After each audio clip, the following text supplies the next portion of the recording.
Hello friends, अभी SF classes में आप सभी का स्वागत है।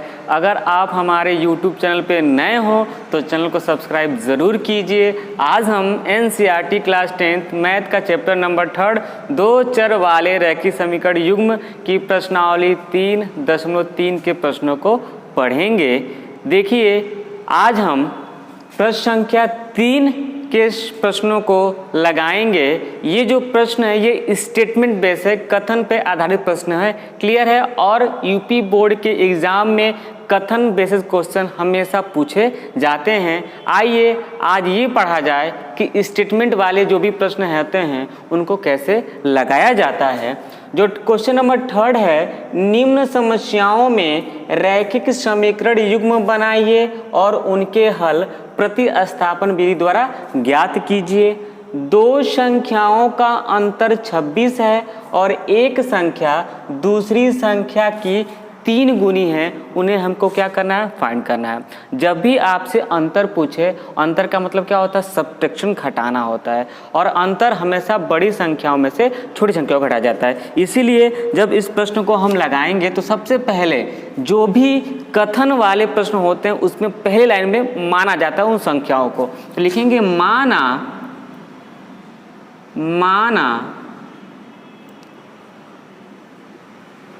बड़ी संख्या,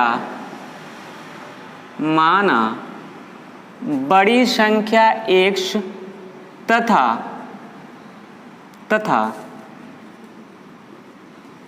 छोटी संख्या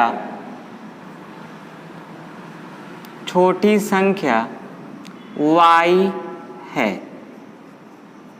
अब जो प्रश्न में बात कही है अकॉर्डिंग टू क्वेश्चन, यानी इसको बोलते हैं प्रश्नानुसार।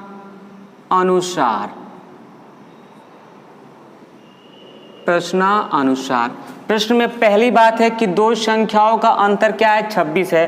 पहली संख्या आपने x लिया, दूसरी y। अंतर यानी इसको लिखेंगे x माइनस y बराबर 26। इसको इक्वेशन नंबर क्या करेंगे, 1 बना लेंगे। क्लियर है। आगे क्या कह रहा है कि एक संख्या दूसरी संख्या की कितनी है, 3 गुनी है। क्लियर है। तो जो बड़ी संख्या है जब हम इसका 3 गुना करेंगे तभी तो इसके बराबर होगा, छोटी संख्या तो होगा नहीं। तो इसका मतलब क्या है कि जो बड़ी संख्या है वह छोटी संख्या का कितना गुना है, 3 गुना है। जैसे ही छोटी में गुणा कर देंगे 3 से, ये किसके बराबर हो जाएगा, बड़ी वाले का। इसीलिए इसको देंगे x बराबर 3y कर देंगे। क्लियर है। इसको हम इक्वेशन नंबर 2 बना देंगे।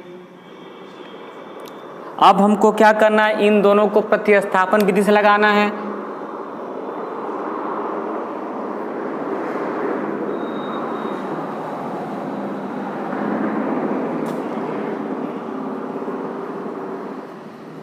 प्रतिस्थापन विधि से आपको दोनों में से कोई एक इक्वेशन लेना होता है। ये तो बहुत सिंपल सा प्रश्न है। समीकरण आप 2 ले लीजिए। समीकरण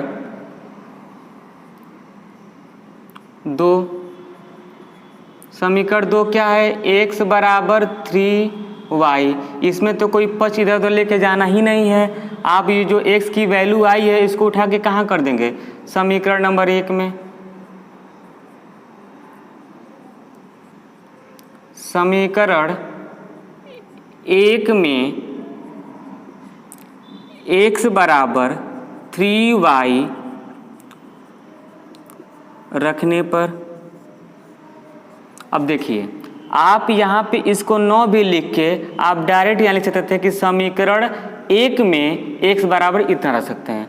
जो आप स्टेप बाय स्टेप, इसलिए स्टेप बाय स्टेप बताया गया है कि आपके दिमाग में हमेशा ये चीज़ बैठी रहे। आप इसको डायरेक्ट भी लिख सकते थे कि समीकरण 1 में ये मान रखने में इन दोनों को लिखने की कोई ज़रूरत नहीं है। क्लियर है। अब समीकरण 1 में जहाँ पर x है वहाँ पे क्या रखेंगे, 3y। ये समीकरण 1 क्या है, क्या, x माइनस y बराबर 26 है।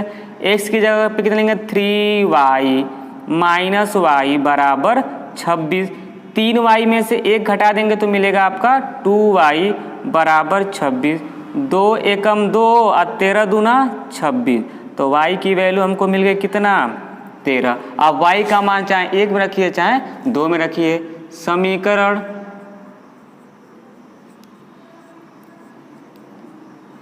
समीकरण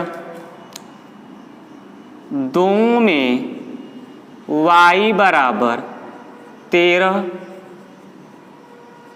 रखने पर समीकरण 2 है क्या, x बराबर 3y, तो x की वैल्यू हो जाएगा 3 इंटू में 13, तो 13 तिहाई कितना हो जाएगा 39। अतः आपकी पहली संख्या या बड़ी संख्या, पहली संख्या x की वैल्यू मिल गई आपको 39, और दूसरी संख्या या जिसको छोटी संख्या कहते हैं, दूसरी संख्या जिसको y, इसकी वैल्यू मिल गई हमको 13। यही दो मान हमको क्या करने थे, फाइंड करने थे, संख्या हमको ज्ञात करनी थी। आप इस मान को चेक भी कर सकते हैं कि आपका उत्तर सही है कि गलत है। 39 में से 13 घटाएंगे तो कितना मिलेगा आपको, 26 मिलेगा।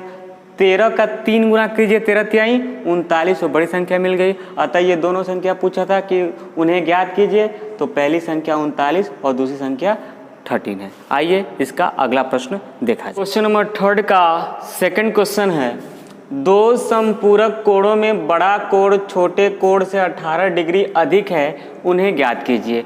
देखिए ये क्वेश्चन बहुत ही शॉर्ट में है, लेकिन बहुत ही अच्छा प्रश्न है। इसमें बहुत चीज़ बातें हाइड की है।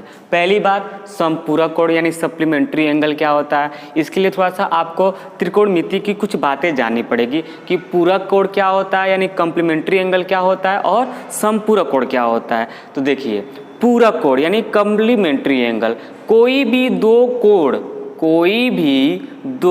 कोण जिनको जोड़ने पे 90 डिग्री आ जाए तो उन दोनों कोणों को पूरक कोण कहते हैं। जैसे 30 डिग्री और 60 डिग्री जोड़ने पे 90 डिग्री आएगा तो 30 और 60 एक दूसरे क्या कहलाएंगे, पूरक कहलाएंगे। और हमको प्रश्न में क्या दिया है, समपूरक कोण, यानी कोई भी दो कोण जिनको जोड़ने पर 180 डिग्री आ जाए उसे हम समपूरक कोण यानी सप्लीमेंट्री एंगल कहते हैं। ये आप अपने दिमाग में हमेशा बैठा लीजिए कि पूरक कोणों का मतलब होता है कि दो कोणों को जोड़ने पर 90 आए, और समपूरक का मतलब होता है कि दो कोणों को जोड़ने पर 180 डिग्री आए। ये बातें इसमें क्या किए, छिपा दी है और क्यों लिख दिया है कि दो समपूरक कोण। क्लियर है, तो ये आप हमेशा याद रखिए। इसमें बड़ा कोण छोटे कोण से 18 डिग्री अधिक है, तो इसमें एक बड़ा कोण है और एक छोटा कोण है, तो उसको सबसे पहले कुछ ना कुछ मानते हैं। तो लिखेंगे माना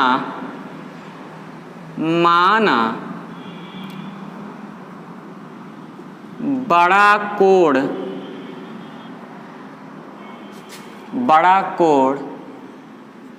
x डिग्री तथा छोटा कोण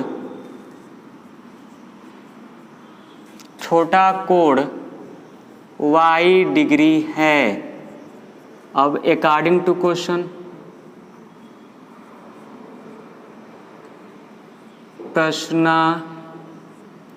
अनुसार, अब देखिए यहाँ पे समपूरक कोण की बात हुई है, तो दोनों कोणों को जोड़ने पे कितना आएगा, 180 डिग्री, तो x degree plus y degree बराबर 180 डिग्री। इसको इक्वेशन नंबर क्या करेंगे, 1।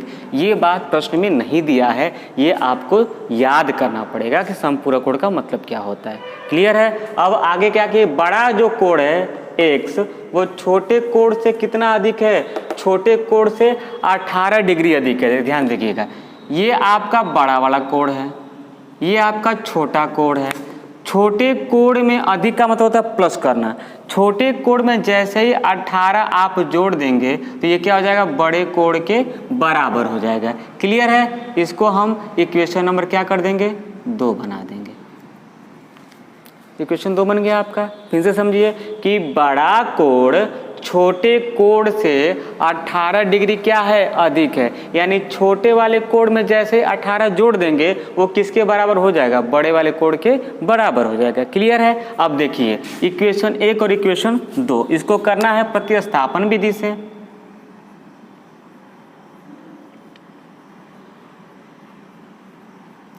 प्रतिस्थापन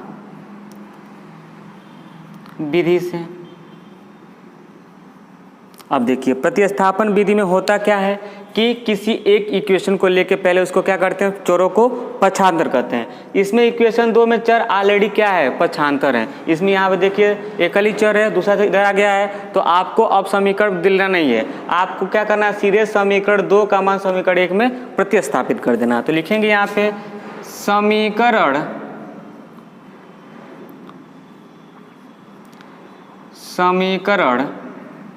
1 में x बराबर या x डिग्री बराबर y डिग्री प्लस 18 डिग्री रखने पर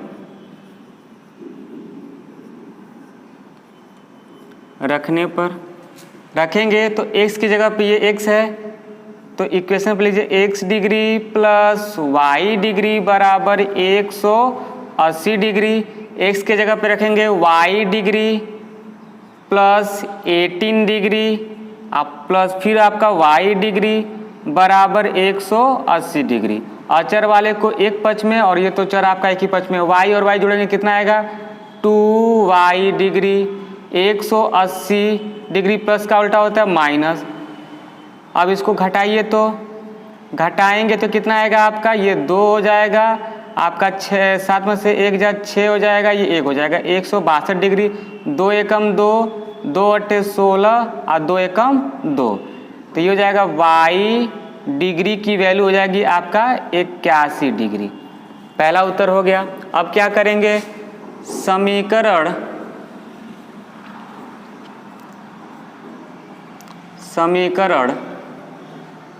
2 में y बराबर 81 डिग्री रखने पर, समीकरण 2 है क्या, x डिग्री बराबर y डिग्री प्लस 18 डिग्री। तो x डिग्री बराबर y की मान है 81 डिग्री प्लस 18 डिग्री। दोनों को ऐड कर लीजिए तो 8 1 9, ये हो जाएगा आपका 99 डिग्री। अतः जो बड़ा कोण है, बड़ा कोण जिसको हमने x डिग्री माना है वो मिल गया आपका 99 डिग्री, और जो आपका छोटा कोण है जिसको हमने माना है y डिग्री वो मिल गया आपका 81 डिग्री। यही दोनों आपका क्या हो जाएंगे, इसके आंसर हो जाएंगे। आप इन दोनों को ऐड करके देख सकते हैं, 9 1 10 का 0 1 और 9 8 17 1 18, 180 दोनों पे आ गया, यानी ये दोनों क्या है, समपूरक हैं। 9 में से 1 जा 8 और 9 में से 8 जा 1 18, दोनों का अंतर कितना हो गया, 18 हो गया। क्लियर है। प्रश्न संख्या 3 में 6 प्रश्न हैं, जिसपे से मैंने आपको प्रश्न संख्या 2 और इससे पहले 1 बताया है। अगर प्रश्न संख्या 1 और 2 आपको अच्छे से समझ में आ जाता है तो बाकी के जो प्रश्न हैं आप स्वयं उसको लगा सकते हैं। अगर उन प्रश्नों को लगाने में आपको कहीं भी कोई भी समस्या आती है तो उस समस्या को आप हमसे पूछ सकते हैं। Thank you.